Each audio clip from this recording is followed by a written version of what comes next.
homestead? Yeah, go ahead and tell Well, us. in 1928, the Japanese people in Scottsbluff and surrounding little towns built this, what we call the Japanese Hall. It became a gathering place for the Japanese community. And we'd celebrate Christmas, Easter, other parties or celebrations, and we had Buddhist services, Christian services. The Christian services weren't quite like you have in church, but that became just belonged to the community. My father helped build that. And so recently, in the last 3-4 years, we became interested in preserving it. But the people that had the building on their property were going to sell the property. Well, just a few years ago, they built the Legacy of the Plains Museum in Gering, which is a mile away from Scottsbluff.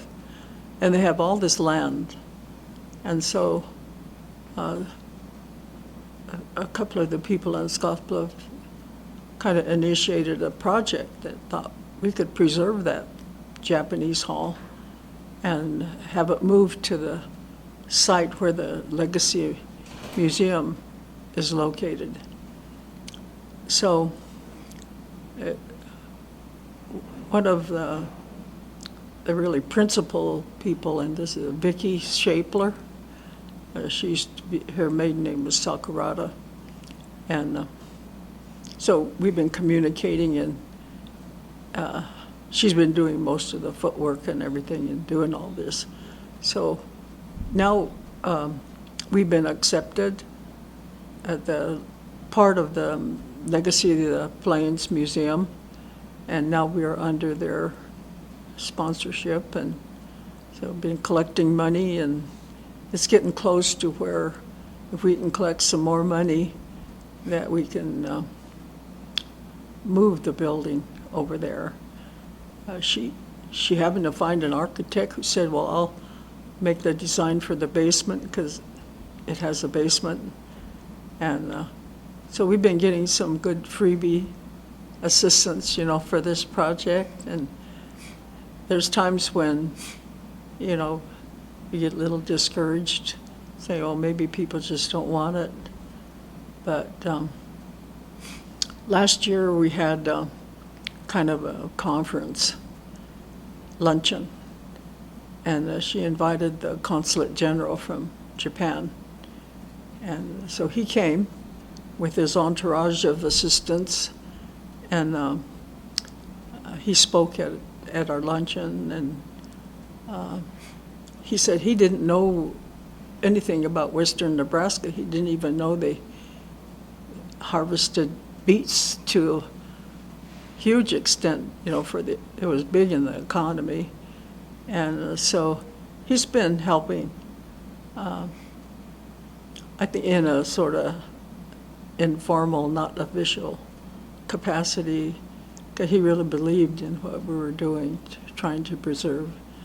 And so she's been selected to go to Japan, and as sort of an envoy, I guess, for Nebraska. And so I think our feeling is that they will really support us, basically because it's one small group who's preserving Japanese American history and what we've done to build our community. So interesting. And so I think it's not a small thing. I think what it'll represent is something big. So we're pretty proud of what we're doing, and donating money, small amounts, big amounts, from people like us. And so I'm more of a cheerleader for Vicki. What was the Plains Museum? Is that what it's called? Legacy of the Plains Is the name of the museum. as a whole. Legacy of the Plains. That is so interesting. And They had some of Japanese exhibits there when we had the conference here last year. And it happened that they had opened up this big case, and here was this koto. You know what a koto is? It's huge. And then it had a picture of Mrs. Takamatsu.